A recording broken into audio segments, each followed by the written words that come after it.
കോൺഗ്രസിൽ പാർട്ടി അധ്യക്ഷൻ കഴിഞ്ഞാൽ ഏറ്റവും കൂടുതൽ അധികാരം കൈയാളുന്ന പദവിയാണ് സംഘടനാ ചുമതലയുള്ള ജനറൽ സെക്രട്ടറി സ്ഥാനം. ആ സ്ഥാനത്തിപ്പോൾ വീണ്ടും അവരോധിക്കപ്പെട്ടിരിക്കുന്നത് കെ.സി. വേണുഗോപാലാണ്. ഇദ്ദേഹം തന്നെ നേരിട്ട് ഇടപെട്ട് പ്രവർത്തനങ്ങൾ ഏകോപിപ്പിച്ച സംസ്ഥാനങ്ങളിൽ പോലും കോൺഗ്രസിന് വൻ തിരിച്ചടി നേരിട്ടിട്ടും സംഘടനാ ജനറൽ സെക്രട്ടറി പദവിയിൽ തുടരുന്നത് രാഹുൽ ഗാന്ധിയുടെ പിന്തുണ ഒന്നുകൊണ്ട് മാത്രമാണ്. ഇക്കാര്യത്തിൽ വലിയ പ്രതിഷേധമാണ് കോൺഗ്രസ് നേതൃത്വത്തിലുള്ളത്. രാഹുലിനെ പേടിച്ച് ആരും ഇക്കാര്യം പരസ്യമായി പറയുന്നില്ലെന്ന് മാത്രം. പാർട്ടിക്ക് തിരിച്ചടിയേറ്റ ഛത്തീസ്ഗഡ്, രാജസ്ഥാൻ, മധ്യപ്രദേശ് സംസ്ഥാനങ്ങളിൽ കോൺഗ്രസ് നേതൃത്വത്തിൽ അഴിച്ചുപണി നടത്തുന്ന ദേശീയ നേതൃത്വം ആദ്യം സംഘടനാ ജനറൽ സെക്രട്ടറിയെ മാറ്റിയാണ് അഴിച്ചുപണിക്ക് തുടക്കമിടേണ്ടിയിരുന്നതെന്ന അഭിപ്രായമാണ് മുതിർന്ന നേതാക്കൾക്കിടയിലുള്ളത്. കെ.സി. വേണുഗോപാൽ രാഹുൽ പ്രീണന രാഷ്ട്രീയമാണ് നടത്തുന്നതെന്നാണ് ഇവർക്കിടയിലെ പൊതു അഭിപ്രായം. ഒരവസരം ലഭിച്ചാൽ കെ.സിയെ പുകച്ചു പുറത്തു ചാടിക്കാൻ തക്കം പാർത്തിരിക്കുന്നവർ AICCയിലും നിരവധിയാണ്. വരുന്ന ലോക്സഭാ തിരഞ്ഞെടുപ്പിൽ കോൺഗ്രസ് പരാജയപ്പെട്ടാൽ രാഹുൽ ഗാന്ധിയുടെ മാത്രമല്ല നെഹ്റു കുടുംബത്തിന്റെ തന്നെ സ്വാധീനമാണ് കോൺഗ്രസിൽ നഷ്ടമാകുക. അത്തരമൊരു സാഹചര്യത്തിൽ കെ.സി. വേണുഗോപാലിനും പിന്നെ പിടിച്ചു നിൽക്കാൻ കഴിയുകയില്ല.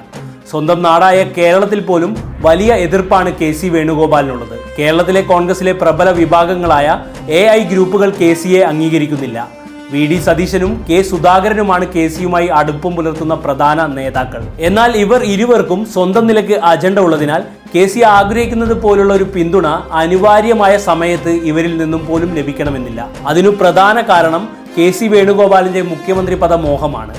അടുത്ത നിയമസഭാ തെരഞ്ഞെടുപ്പിൽ UDFന്റെ മുഖ്യമന്ത്രി സ്ഥാനാർത്ഥിയാകണമെന്നതാണ് കെ.സി. വേണുഗോപാലിന്റെ മനസ്സിലിരിപ്പ്. അതിന് വഴിയൊരുക്കുന്നതിനായി കെ.സി ഗ്രൂപ്പിനും രൂപം കൊടുത്തിട്ടുണ്ട്. മുൻമന്ത്രി AP അനിൽകുമാർ ഉൾപ്പെടെ ഒരു വിഭാഗം നേതാക്കൾ ഇപ്പോൾ ഈ ഗ്രൂപ്പിലാണുള്ളത്. ഗ്രൂപ്പുകളുടെ കാലം കഴിഞ്ഞു എന്ന് പ്രസംഗിക്കുന്നവർ തന്നെയാണ് പുതിയ ഗ്രൂപ്പുണ്ടാക്കി കേരളത്തിലെ കോൺഗ്രസിനെയും കൈപ്പിടിയിൽ ഒതുക്കാൻ ഇപ്പോൾ ശ്രമിക്കുന്നത്.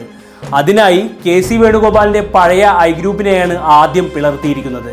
A ഗ്രൂപ്പിൽ നിന്നും T. സിദ്ദിഖ് ഉൾപ്പെടെയുള്ള ചില നേതാക്കളെയും കെ.സി സ്വന്തം ഗ്രൂപ്പിലേക്ക് അടർത്തി മാറ്റിയിട്ടുണ്ട്. സംഘടനാ ജനറൽ സെക്രട്ടറിയുടെ ഈ അവസരവാദ നിലപാടിൽ കട്ട കലിപ്പിലാണിപ്പോൾ AI ഗ്രൂപ്പുകൾ ഉള്ളത്.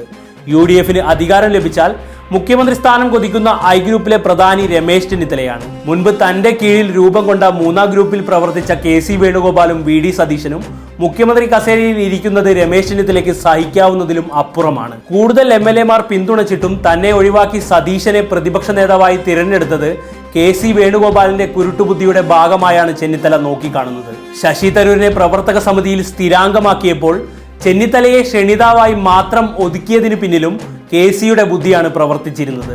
അധികാരം ലഭിച്ചാൽ മുഖ്യമന്ത്രി സ്ഥാനത്തേക്കുള്ള ചെന്നിത്തലയുടെ സാധ്യത അടക്കുന്നതിനായിരുന്നു ഈ നീക്കം. ശശി തരൂർ ലോക്സഭാ തെരഞ്ഞെടുപ്പിൽ അഥവാ തോറ്റാൽ പോലും അദ്ദേഹത്തെ രാജ്യസഭാ അംഗമാക്കി ഒതുക്കുക എന്നതാണ് ലക്ഷ്യം. നിയമസഭാ തെരഞ്ഞെടുപ്പിൽ ഭൂരിപക്ഷം ലഭിച്ചാൽ മുൻപ് AK ആന്റണി ലാൻഡ് ചെയ്തതുപോലെ കേരളത്തിലെത്തി മുഖ്യമന്ത്രി സ്ഥാനം ഏറ്റെടുത്ത ശേഷം ലീഗിന്റെ ഉറച്ച ഏതെങ്കിലും സീറ്റിൽ ഉപതെരഞ്ഞെടുപ്പിന് കളമൊരുക്കി മത്സരിച്ച് ജയിക്കുക എന്നതായിരിക്കും കെ.സിയുടെ ലക്ഷ്യമെന്നാണ് രാഷ്ട്രീയ നിരീക്ഷകരും കരുതുന്നത്.